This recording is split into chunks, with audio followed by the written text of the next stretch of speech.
तो आइए आज जरा समझते हैं कि भारत में प्राइमरी स्कूल की पढ़ाई में मतलब क्लास 1 से 5 में 2025-26 से क्या कुछ बदलने वाला है। जी बिल्कुल, हमारे पास शिक्षा विभाग का एक दस्तावेज भी है, primary education syllabus reforms for 2025-26। हाँ, तो इसी के आधार पर देखेंगे कि असल में क्या बदल रहा है।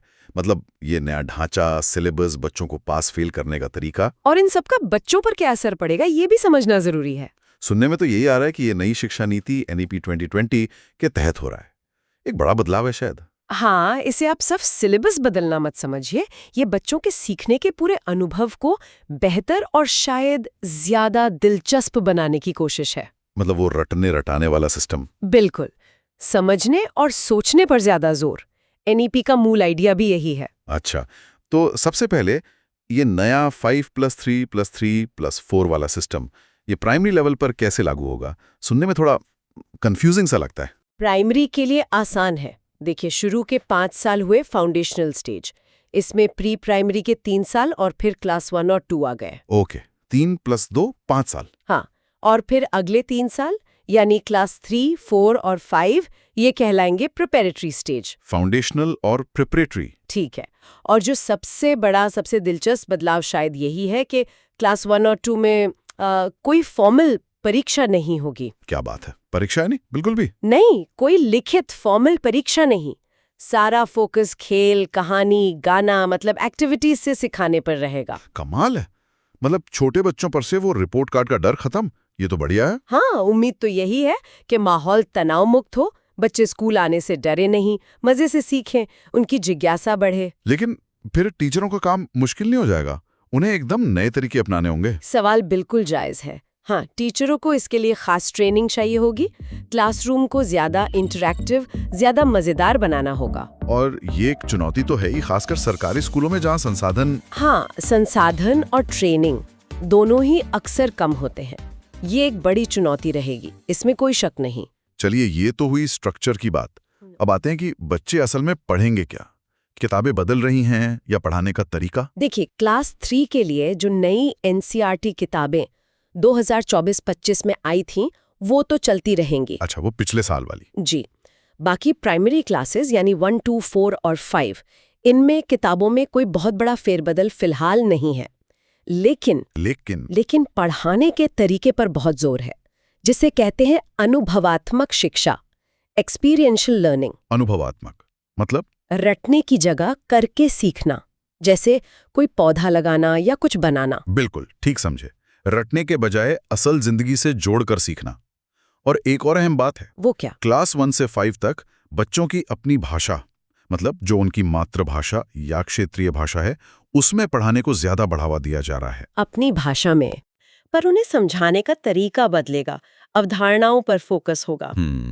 ये क्षेत्रीय भाषा वाली बात सुनने में तो बहुत अच्छी लगती है। बच्चे अपनी भाषा में शायद जल्दी कनेक्ट करते हैं, सीखते हैं। हाँ, आत्मविश्वास भी बढ़ता है। पर सोचिए, बड़े शहरों में जहाँ एक ही क्लास में कई अलग अलग भाषा बोलने वाले बच्चे होते हैं, वहाँ ये कैसे मुमकिन होगा?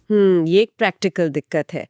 शहरी स्कूलों में खासकर जहाँ बहुत विविधता है, इसे लागू करना यकीनन चुनौतीपूर्ण होगा। इसके लिए खास इंतजाम करने होंगे, जैसे मल्टीलिंगुअल टीचर या खास स्टडी मटेरियल। हाँ, कुछ ऐसा ही। वैसे क्लास 1 और 2 के लिए एक जादुई पिटारा टूलकिट की भी बात है। जादुई पिटारा, ये क्या चीज है? ये एक तरह का एक्टिविटी बॉक्स है। इसमें खिलौने, puzzles, posters, flash cards, worksheets, कहानियां, ऐसी चीजें हैं जिनसे टीचर बच्चों को खेल खेल में सिखा सकें। अच्छा, मतलब छोटे बच्चों के लिए मजेदार पढ़ाई। बिल्कुल, मकसद यही है कि उनकी बुनियाद मजबूत और दिलचस्प तरीके से बने। तो सीखने सिखाने का तरीका बदल रहा है। इसका मतलब है कि मूल्यांकन यानी बच्चों को जांचने का तरीका भी बदलेगा। हाँ, बिल्कुल।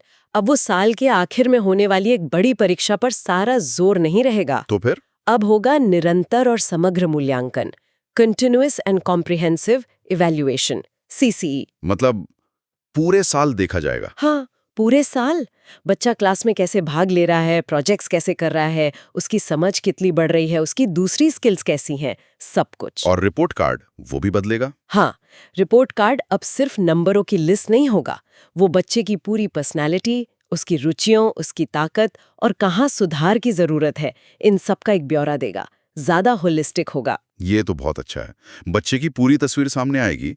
लेकिन एक बात और सुन रहे थे, क्लास 5 के लिए नो डिटेंशन पॉलिसी हटा दी गई है। हाँ, ये फैसला दिसंबर 2014 से लागू हो चुका है। मतलब अब क्लास 5 में बच्चे फेल हो सकते हैं, उसी क्लास में रोका जा सकता है। जी, अगर प्रदर्शन लगातार बहुत कमजोर है तो स्कूल बच्चे को उसी कक्षा में रोक सकता है। ये थोड़ा कंफ्यूजिंग नहीं? एक तरफ क्लास 1-2 में कोई परीक्षा नहीं, इतना आराम, और फिर क्लास 5 में फेल होने का डर। हाँ, ये थोड़ा विरोधाभासी लग सकता है। शायद इसके पीछे सोच ये है कि फाउंडेशनल स्टेज पर बच्चों को बिना दबाव के सीखने दें, लेकिन प्रिपरेटरी स्टेज के अंत तक यानी क्लास 5 तक थोड़ी एकेडमिक जवाबदेही भी आनी चाहिए। पर इससे क्लास 5 के बच्चों पर दबाव तो बढ़ेगा ही। हाँ, ये मुमकिन है। इसका संतुलन साधना होगा। और ये जो बस्ते के बोझ की बात हमेशा होती है, कोर्स के लोड की, उसका क्या? हाँ, एनईपी 2020 की एक मुख्य सिफारिश ये भी है कि कंटेंट लोड कम हो। तो प्राइमरी लेवल पर भी कोशिश की गई है कि सिलेबस को थोड़ा और स्ट्रीमलाइन किया जाए। मतलब कुछ गैर जरूरी चीजें हटाई? हाँ, ताकि बच्चे जो सीखें उसे गहराई से समझें, कोर कॉन्सेप्ट्स पर फोकस हो, रटने की जरूरत कम पड़े। और क्षेत्रीय भाषाओं को बढ़ावा देना भी शायद इसी का हिस्सा है, हाँ, कि सीखना आसान हो।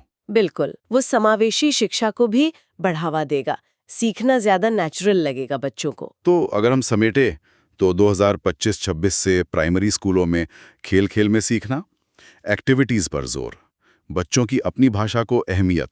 हाँ, और रटने के बजाय समझने पर फोकस, और मूल्यांकन का तरीका भी ज्यादा समग्र। क्लास 1-2 में मजे से सीखना, और क्लास 5 तक आते आते थोड़ी अकादमिक गंभीरता। यही है निचोड़। मोटा मोटा यही सार है। बदलाव का इरादा तो सीखने को बेहतर, ज्यादा प्रभावी और बच्चे के लिए ज्यादा आनंददायक बनाना है। लेकिन इरादे नेक हैं, पर असली सवाल तो लागू करने का है। जमीन पर यह सब कैसे उतरेगा? वही सबसे बड़ी चुनौती है। क्या हमारे पास हर स्कूल में, खासकर दूर दराज के गांवों में, इन नए तरीकों से पढ़ाने के लिए पूरी तरह से ट्रेन टीचर हैं? क्या वो जादुई पिटारा जैसे संसाधन हर बच्चे तक पहुंच पाएंगे? और क्या माता-पिता इस नए मूल्यांकन सिस्टम को समझेंगे, अपना सहयोग देंगे? कई सवाल हैं। निकुल, और सिर्फ संसाधन ही नहीं, मानसिकता बदलना भी जरूरी है, टीचरों की भी, माता-पिता की भी। हाँ, ये बदलाव तो भारत की अगली पीढ़ी की नींव से जुड़े हैं, बहुत महत्वपूर्ण हैं। जी, कामयाबी इसी पर निर्भर करेगी कि इन्हें कितनी गंभीरता और कितने अच्छे संसाधनों के साथ लागू किया जाता है। तो आखिर में यही सोचना है कि ये सुधार सिर्फ कागजों पर अच्छे दिखेंगे, या सच में हमारे बच्चों के सीखने के तरीके में, उनकी समझ में, उनकी रचनात्मकता में एक सकारात्मक बदलाव लाएंगे। सही कहा, ये देखना होगा कि इसका वास्तविक असर क्लासरूम तक कितना और कैसे पहुंचता है। जवाब शायद हमें अगले कुछ सालों में ही मिलेगा।